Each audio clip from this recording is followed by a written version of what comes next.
and welcome back to my channel. In this video I'm going to be reviewing a book I read recently, a work of fiction, because as I think I've already explained, I have this kind of general goal of reading one fiction for every fact, although it might not be exactly strict because the book I'm reading, because it might not be like really strict, like particularly if I've got like two facts I really want to read, I might read them back to back, but I am trying to read more fiction.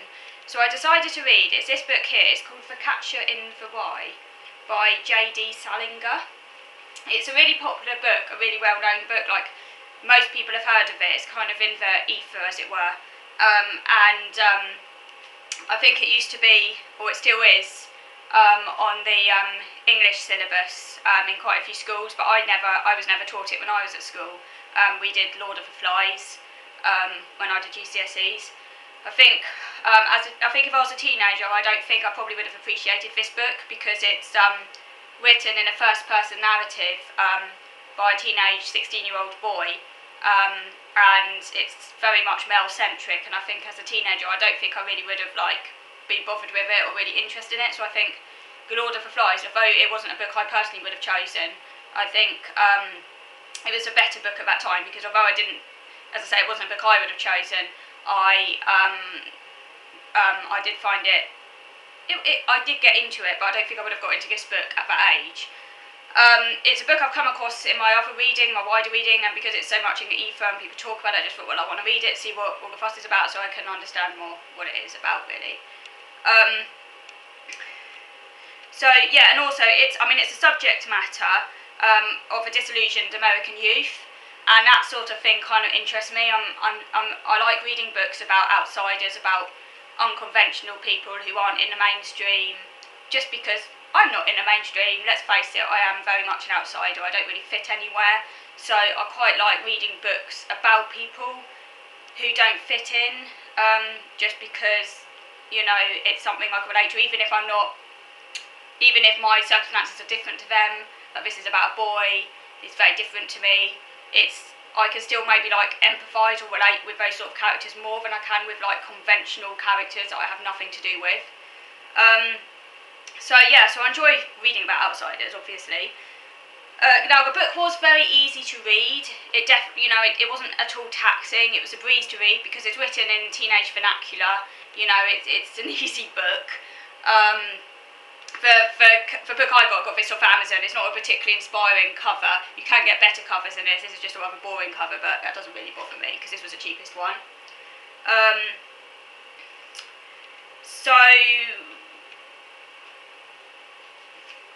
Yeah, I think also as an adult, as I say, I have a bit of a broader outlook, so, you know, I can appreciate a wide range of literature. As a teenager, I didn't really read fiction really much at all unless it was directly related to, say, I only read it if it's related to Kate Winslet, really.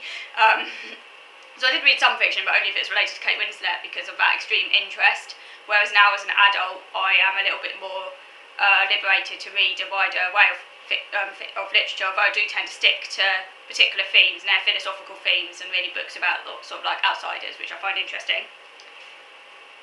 Now, I did, of course, use Spark Notes to help me deconstruct the text. I am a lot better at reading fact than fiction because fiction is more tangential, it involves trying to understand characters and their feelings and all those sorts of things that as an autistic person I do struggle with, so I do need to have some sort of commentary to help me understand it. Spark Notes is really good. They don't cover all fiction, unfortunately, but they do cover most of the main classics, so I use Spark Notes. You can access that free online, by the way, and they help you understand some of the key metaphors in a book, themes that otherwise might have passed me by. I even, by the way, I know this is naughty of me, and some people are like, what? But because I don't like surprises, I like to know what's coming up. I need to actually read the plot synopsis before reading fiction. The same with films. I hate surprises. And it's also, the fact of the matter is that if something happens that I'm not expecting or I don't know about, I won't understand it. Whereas if I know what's coming up and I've read about it beforehand, then that helps me understand it, and that takes away some of the anxiety, because I get scared when I don't understand something, because it stresses me out, and it takes away any enjoyment, because if you don't understand something, you can't really appreciate something, so I have to know what's coming up, and actually makes the reading experience better for me. Other people I know will disagree, but each to their own.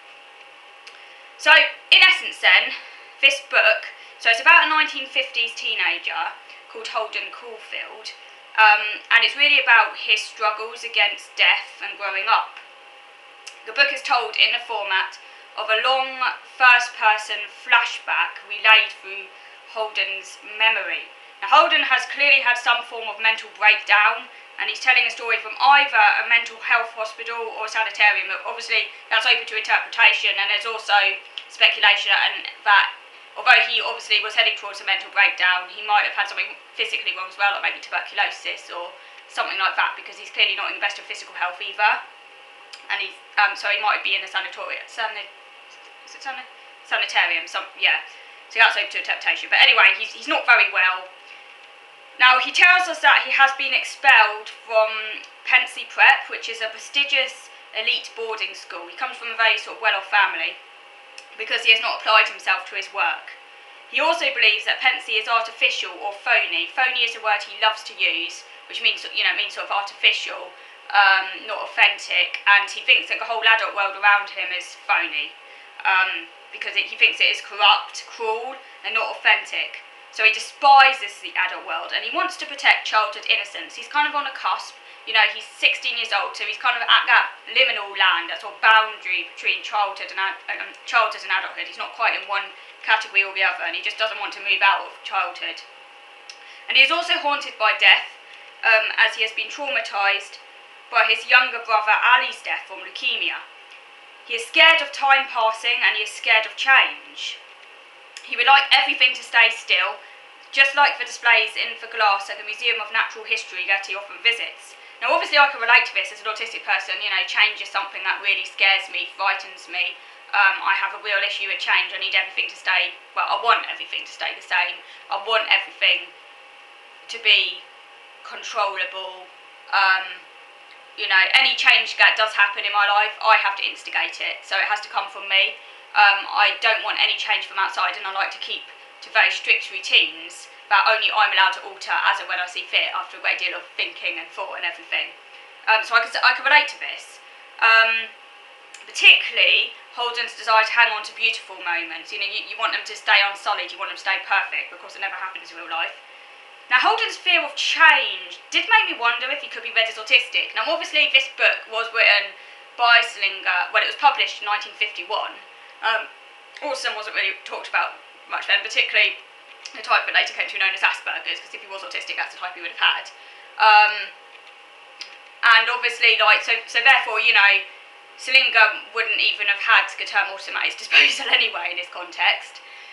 And he was only really writing about someone who's very disillusioned and alienated, but it could be read as that. You could interpret characters any way you like, but I'm just thinking, his fear of change, he's very immature, he can't relate to people, he tries to relate to people, he really wants to relate to people, but he can't really relate to people, he can't really reciprocate with them, so that did make me wonder.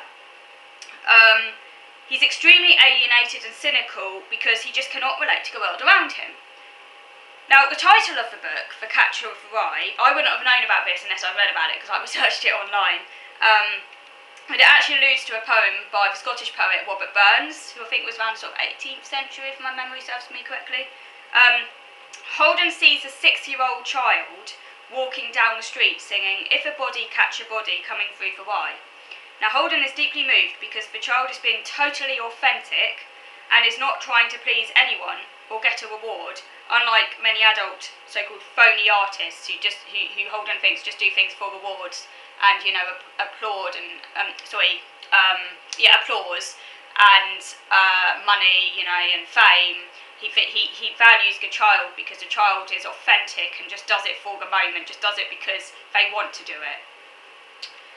And Holden later invents a fantasy of himself as a catcher in a rye after hearing his child singing a song. He imagines a field of rye by a cliff. Children are playing in the field, and if they come too close to the edge of the cliff, Holden will catch them. This means that he will protect their innocence by preventing their sort of metaphorical fall into adulthood. I got all of this for Spark Notes, by the way, but it's interesting because if I hadn't read that on Spark Notes, that would have passed me by, and it's really like the meat of the book, really, is what that's about. But the issue is that Holden has misinterpreted the poem. The line actually said meet a body, which actually refers to a sexual act, not catch a body, so it's ironic because Holden wants to protect childhood innocence, and he misinterprets that line, the line in the poem, as being about protecting innocence, sort of thing, when actually it's about the very thing he fears, which is that sort of like adult, relationships. I mean, I can certainly relate to Holden's frustrations because I've always felt younger than my years. That's one of the reasons also I think he could be read as autistic, because he goes on about how immature he is. Holden admits to being a very immature 16-year-old, as I've just said.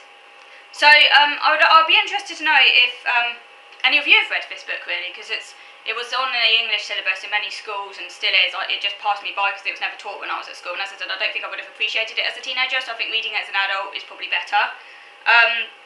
And the other thing I wanted to ask, have any of you read any books containing characters that you think might be autistic, even if they're not labelled as such? So this could be any book. It might not be a modern book, it might be a classic book, because many of the very old books often contain characters that are like loners or a bit eccentric or outsiders. You might think, I wonder if they could be read as autistic, because these characters would have been around, and autism isn't like that uncommon. So these characters would have been around, and authors would have been aware of characters like this, a bit eccentric, alienated types without any friends who struggle to relate to the world, and they wouldn't have had the word autism at their disposal, but they would have used them in their novels, to I don't know if they talk about alienation or things like that, and you could read some of these characters as autistic. So I'd be interested to know, and do let me know in the comments below, and we can have maybe a discussion about that.